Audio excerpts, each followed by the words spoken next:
Welcome to Finding Hope, The End to Suffering. Hosted by psychologist, author, and co-founder of the Colorado Institute for Conflict Resolution and Creative Leadership, Dr. Barry Weinhold, with national radio host, award-winning producer, and inspirational speaker, Patricia Raskin. Hi, everyone. Hi, Barry. I'm Patricia Raskin, and we're here with Barry Weinhold, and we are co-hosting this incredible podcast series that Barry created called Finding Hope, The End to Suffering. And Barry is a psychotherapist with a PhD who's written over 70 books and teaches and does coaching and is really an expert in this field. And so it was Barry's idea to interview people who are either authors or experts or going through suffering or have been through it and how it has changed their life in a positive way. And it's helped to heal them and many others. So welcome, Barry, for our next segment with our guest, Gail Ferguson-Jones.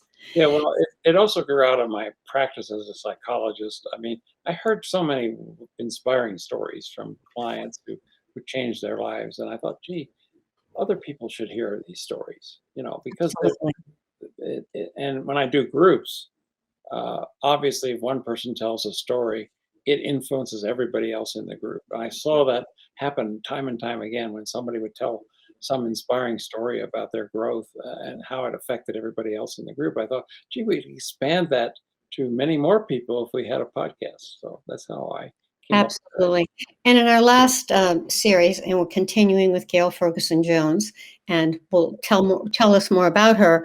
But one of the things she talked about is how, she kind of lost herself. Well, she really got in that process after losing sense of who she really was and operating out of what I've called, and she mentioned, as a false self. She began to fall into a pattern that is very much common in alcoholic families until she hit bottom and had what she called the worst day of her life, when she really saw that how 3 generations of being in relationship with alcoholics and seeing each one of those die as a result of their alcoholism. And so it was like it finally hit her that she had to do something different. And that's when she began the process of healing and turning her life around. Right. And her book is Butterfly Rising, A Journey to Love, Healing, and Freedom from the Cocoon of Codependency. Gail Ferguson-Jones is a best-selling author, an award-winning journalist, speaker, podcaster, and certified recovery coach, a peer recovery coach. Her Butterfly Effect program offers peer-to-peer counseling specializing in recovery from codependency. And you can subscribe to her newsletter by going to butterflyeffect.com, which is BUTTRFLY effect.com. And we're going to bring Gail back on to tell us more about her journey. Hello, Gail. Hello. And, more about your journey in terms of, saving yourself and now helping so many people. So, what happened that caused you to turn your life around? I mean, we know what happened. You hit bottom, you got sick, your family got sick. But what was the journey back? How did you start to take that? Well, the journey back, and first of all, I tell my clients all the time, you don't need to ask permission or forgiveness to get help for yourself. You don't have to discuss it with anyone. That's why the 12-step programs are anonymous, because I found too that I used to complain to everybody else and ask everybody else's advice, but they weren't professionals. So I decided to go to the professionals.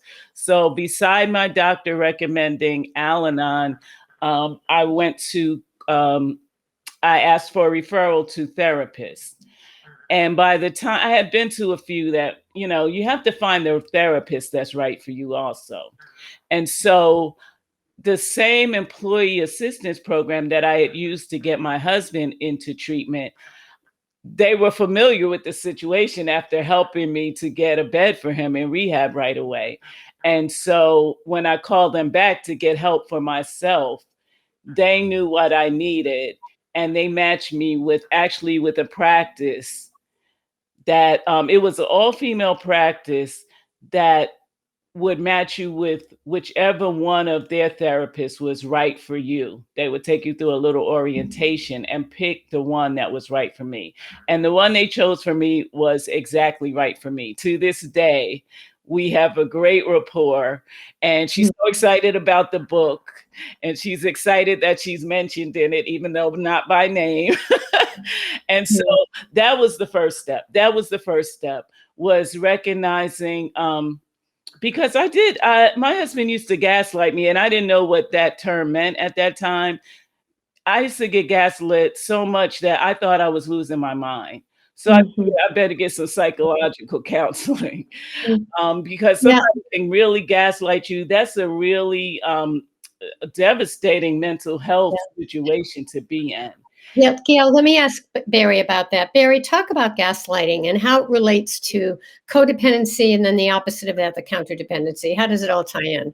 In alcoholic families, the rules are you don't tell the truth. And so you basically have to make up something to kind of explain what you're seeing in such a way that nobody else would see anything wrong with that.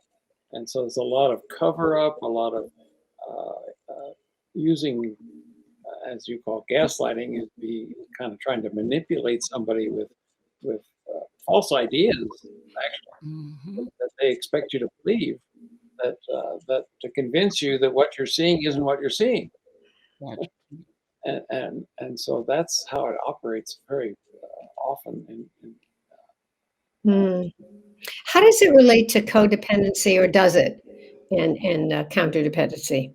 Oh, and counterdependency, yeah, well, definitely, because the whole idea of a false self, the foundation for the self is on two parts. First, you have to have a secure bonding and attachment in what we call the codependent stage, and then you have to have support for being an independent, authentic self. The two needs, the basic needs that people have when they're born: one, for attachment and bonding. We can't survive without it. And the second need we have is to have an authentic self. And in that second stage, which we call the counterdependent stage, that's when the authentic self can emerge if it's fully supported and facilitated. But unfortunately, if you don't have a strong foundation from the bonding and attachment stage, it's much harder then to get that authentic self in the second stage. And people end up at the age of 2 saying, it's too hard. It's too hard. I've got to give them something here.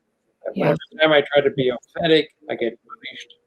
If I tell the truth, they don't like me, and they make fun of me, or they criticize me. And so I've got to just make up and be a false self like everybody else. So Gail, how did you move through it? I mean, how did you get through the gaslighting and not give up yourself? Yes. So this is what the gaslighting looked like. Gail, why are you complaining? We have great jobs, great careers, a beautiful custom-built home. I take you on exotic vacations. We have money. We have why is nothing ever enough for you? Why do you have to find this one thing? Of course, the drinking. Why does that have to be? You just have to have a problem. That's how sly it is. How did you handle that, Gail? I thought I was losing my mind until I saw a therapist who helped me understand that I was not wrong, because you kind of get convinced, and you want to be convinced. I wanted to be convinced that this is all good and it's going to work out. And maybe if I just relax a little bit and not make it such an issue. And I mean, I went through this. My grandmother said the same thing to my mother. My parents, I saw it with them. So, but at this point I had had enough, and that was no longer. But again, this is why I always recommend therapy. I don't have any clients who don't do therapy also. I also, some kind of, even if it's not 12 steps, some other sort of support group. Every component adds something different. So my place as a peer is that I have a shared experience with you, because a lot of times clients say the therapist is good, but they didn't necessarily live this experience. So that's where I come in. So I went to therapy, and then some things that I wanted to try that my mother had told me I shouldn't try years ago. I decided this is my turn, and that was meditation. I realized that if I have traumatic stress, I need to find a way to deal with the stress on a daily basis. How So did meditation help you, Gail? meditation and journaling and prayer went together. So what I did was I was online, and I had read a book by Deepak Chopra about addiction and spirituality. And so I saw that the Chopra Center was doing an emotional healing retreat out in California. And so I went because I needed emotional healing. And at that retreat, I learned how to meditate, and we journaled, away our limiting beliefs. So all the beliefs that made me think I had to be loyal to a fault, that made me think that I couldn't abandon, that what would people think if I abandoned my husband, and what about all the blowback I'm going to get from him? Released all of that, got rid of all of that, learned how to meditate and journal my way through it. And the meditation opened up my intuition so that I started listening to myself instead of listening to him. I started listening to my inner wisdom instead of looking on the outside for the answers. I had to find the answers were actually inside of me. I knew what I should do. We just don't do that. We think, Right. Yeah, I want to ask Barry about this. Barry, please comment on this. You know, the meditation, how that opens you up so that you can start to listen to your own voice. Well, I want to back up just a step and talk about the emotional healing piece, because I remember being in a large workshop, there may have been 1,000 people there. Most of them were 12-steppers. And John Bradshaw was delivering a message. He shook his finger at everybody, says, "You cannot do your emotional healing work in a 12-step group. You need to go to therapy to do that." And I was there going like this, like if only somebody said it, that emotional healing work is so important, and you found that to be true. And meditation obviously calms the nervous system. yes. So I mean, when we talk about emotions, we're talking about how it affects our nerves. And so part of healing our nervous system is to learn how to quiet our nervous system. And meditation is a great tool for that. Yes, yes. And it was in simple ways, because I have been a journalist. I always woke up first thing in the morning with the news on and had to know what was going on. It had to be ready to get into the newsroom. And when I decided to leave the outside world outside and just sit in meditation and sit in the quietness of my own heart and mind, that relieved stress too. I didn't realize how my routines were adding to my stress. So that was another thing. Then I started learning more about codependency. I had no idea about codependency. So in my growing awareness, I found books about codependency, and I switched from Al-Anon to Codependence Anonymous. And that's where my recovery really, really began, because it was my codependency, which there was not really any understanding of that in Al-Anon, not that I got.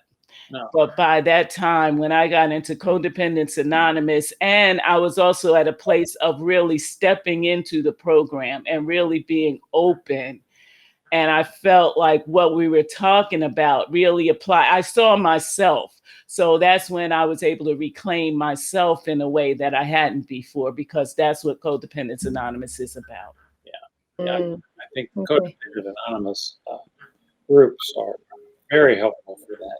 They really can help you, kind of understand the real truth about what's going on, and get out of the lies, the manipulation, and the other things that you might have bought into, and And very many people who grew up in alcoholic families have that problem. They don't know what's true anymore. Mm, mm, yeah, yeah. Right. So, Gail, we're going to be closing this segment soon, and I know in the next segment you're going to talk about how you help others find themselves in similar situations. But where did you go next so that you could then start helping other people? Well, the first thing before I could help anyone else, then the thing that I loved the most, I would say the most important thing I got out of CODA was taking a personal moral inventory. There's no recovery without a personal inventory. That's when I stopped pointing my finger. That's when I stopped blaming. I stopped resenting. I stopped being frustrated. I stopped being a victim. And once I was able to clear that up within myself, I don't know, I just realized that this help was not really obvious. Like there's all the attention on the people with the substance use problems. There wasn't as much understanding about how the rest of us are affected by that. Mm, So I wanted to fill that gap. I wanted to step into that gap, and I wanted to learn more. I wanted to grow more, and I wanted to be available to others in a way that I have been ignorant of for so long. So in our next segment, we're going to talk about that, how you stepped into that role of helping other people. Barry, anything you want to add before we close this segment on, the self-help and also healing yourself before you can help others? Well, I think that I ran a training program for therapists for 30 years. And that was the key to the motto of the program was do unto yourself before doing unto others. Get your own act in That's right. order and learn about your own addictions and your own codependency before you try to help anyone else. And unfortunately, that's not a model that's common in many training programs. I think our graduates from the program really were ahead of the field. Would you call that trauma-informed care? Is that what we're talking about here? That's a part of being informed about your own trauma and how it's affecting you, and that was a big part of in the program. We built that into the program where instead of like in classes, instead of role playing something that was fictitious, they had to really just talk about something that was happening to them, real, and how we're dealing with it. And so we brought the personal into the instructional model and in every place we could. And people then use the coursework itself to help understand the issues they were dealing with and how that would affect their ability to help others. Right. I'd like to talk a little bit in the next segment about trauma-informed care and its approach to addiction. All right. Absolutely. We'll be doing that next time. We're going to close this segment and let's tell you a little bit about Gail again. Gail Ferguson Jones is a best-selling author, award-winning journalist, speaker, podcaster, certified peer recovery coach. Her Butterfly Effect program offers peer-to-peer coaching, specializing in recovery from codependency.